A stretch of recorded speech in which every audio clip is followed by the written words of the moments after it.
Accords coloniaux, enjeu d'une nouvelle colonisation, c'est notre grande interrogation de ce matin. Les 11 accords secrets signés entre la France et les pays d'Afrique francophone, peu de gens le savent, mais ils existent. Il existe bel et bien des accords signés entre les anciennes colonies françaises et leur ancienne autorité administrative, la France. Ces accords concernent de nombreux domaines tels que le militaire, le politique, mais surtout des accords économiques. La première, il faut le préciser, le premier pour moi, la dette coloniale pour remboursement des bénéfices de la colonisation. Ça, c'est en un. On parle bien sûr, les États nouvellement indépendants doivent rembourser le coût des infrastructures construites par la France pendant la colonisation. Voici le premier accord. Deuxième accord, la confiscation automatique des réserves financières nationales. Les pays africains doivent déposer leurs réserves financières auprès de la Banque de France. Ainsi, la France garde, entre guillemets, les réserves financières de 14 pays africains depuis 1961. Le Bénin, le Burkina Faso, la Guinée-Bissau, la Côte d'Ivoire, le Mali, le Niger, le Sénégal, le Togo, le Cameroun, la République centrafricaine, le Tchad, le Congo-Brazzaville, la Guinée équatoriale et le Gabon. Ainsi, la gouvernance des politiques monétaires reste asynchrone et incomplète du fait qu'elles sont pilotées directement par le gouvernement français sans aucun lien avec les autorités financières des pays tels que la CEMAC ou encore la CEDEAO. Ainsi, du fait des conditions qui lient les banques des zones économiques et financières, elles sont obligées de garder 65% de leurs réserves de change dans un compte d'opération tenu par le Trésor français, ainsi que 20% supplémentaires afin de couvrir les risques financiers. De plus, les banques des zones CFA imposent une limite de crédit à chaque pays membre équivalent à 20% des recettes d'État de l'année N-1, bien que la BEAC ou encore la BCEAO ont des possibilités de retrait supérieures auprès du Trésor français. Ces retraits doivent faire l'objet de l'accord du Trésor français. Sans cet accord, eh bien, ils ne peuvent pas renflouer leur caisse. Messieurs, la décision finale revient donc au Trésor français qui a lui-même investi les réserves des pays africains sur la place boursière parisienne. En d'autres mots, 80% des réserves financières africaines sont déposées sur un compte d'opération contrôlé par l'administration française. Les deux banques de la zone CFA sont africaines de par leur nom, mais ne décident aucune des politiques monétaires par elles-mêmes. Pire encore, les pays eux-mêmes ne savent même pas quelle est la part de réserve financière qui leur appartient en groupe ou individuellement en tant que pays, mais détenus par l'administration du Trésor français.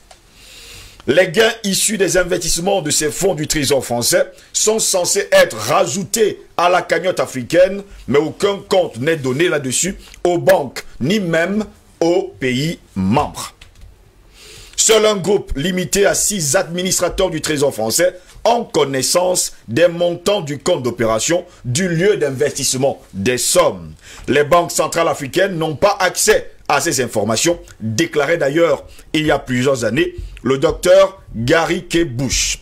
500 milliards de dollars des caisses africaines du Trésor français, on estime maintenant que la France détient, il faut le dire, 500 milliards de dollars auprès de son trésor.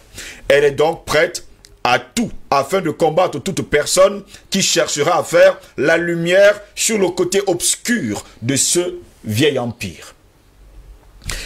Les pays africains ne disposent pas d'accès à cet argent. La France, on va le préciser également, leur permet d'accéder à seulement 15% de l'argent chaque année. Si elles ont besoin de plus que cela, ils doivent emprunter de l'argent supplémentaire à partir de leur propre 65% du Trésor français à des taux commerciaux. En fait, vous prêtez votre propre argent. Vous détenez de l'argent, mais vous le prêtez à vous-même. Allez savoir comment ça se passe. De plus, la France impose un plafond sur le montant de l'argent que les pays peuvent emprunter dans leurs réserves. Le plafond est fixé à 20% de leurs recettes publiques de l'année précédente. Eh bien, si les pays africains ont besoin d'emprunter plus de 20% de leur propre argent, la France dispose d'un droit de veto. La grande interrogation, c'est pourquoi? Numéro 3. Le droit de premier refus sur toute ressource brute ou naturelle découverte dans le pays. Eh bien, la France a le premier droit d'achat des ressources naturelles de la terre de ses ex-colonies. Ce n'est qu'après que la France ait dit « je ne suis pas intéressé » que les pays africains sont autorisés à chercher d'autres partenaires. Allez savoir. 4. Priorité aux intérêts et aux entreprises françaises dans les marchés publics et appels d'offres publics. Eh bien, dans l'attribution des marchés publics, les entreprises françaises ont la priorité sur l'attribution, même si les pays africains peuvent obtenir un meilleur rapport qualité-prix ailleurs.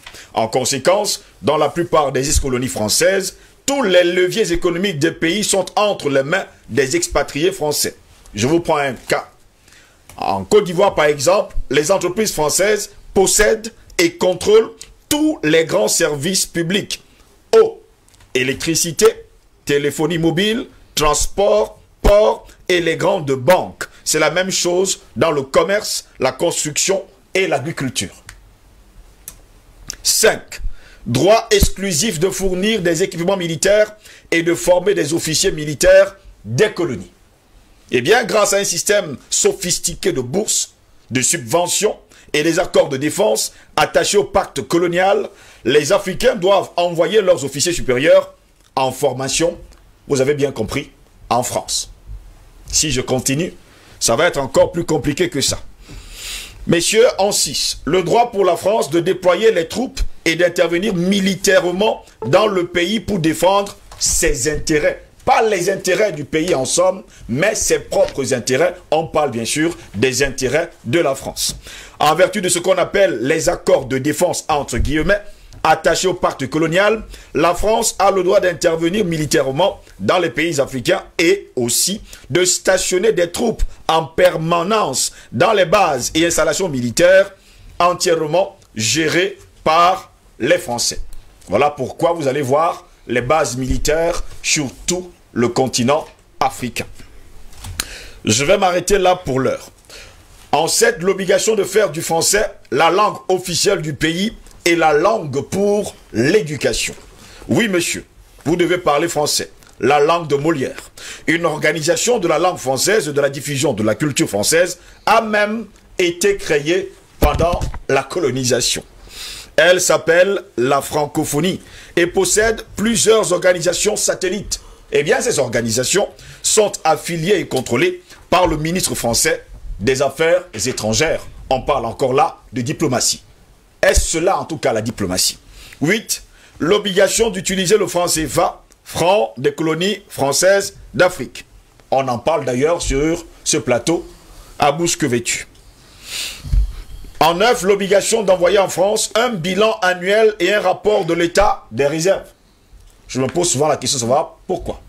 Je vais passer, pour ne pas tellement perdre du temps. En 10, pour terminer, renoncer à toute alliance militaire avec d'autres pays, sauf autorisation de la France. J'explique. Pourquoi les alliances militaires régionales en Afrique sont les plus faibles? C'est la grande interrogation. Eh bien, la plupart des pays ont seulement des alliances militaires avec leurs ex-colonisateurs. Je parle bien sûr de la France. Drôle, mais vous ne pouvez pas faire mieux. La France leur interdit toute autre alliance militaire. 11. L'obligation de s'allier avec la France en cas de guerre ou de crise mondiale. Vous ne pouvez pas vous allier avec un autre pays en dehors de la France. Ce qui vaut aujourd'hui à plusieurs chefs d'État africains de s'être alliés à la Russie, de s'être alliés à la Chine. Quelque part, on veut à tout prix les déstabiliser. Messieurs, voilà quelques 11 accords coloniaux qui ont été signés et on se pose souvent la question, pourquoi les avoir signés et pourquoi ces accords existent encore aujourd'hui où nous sommes le 5 novembre de l'an 2020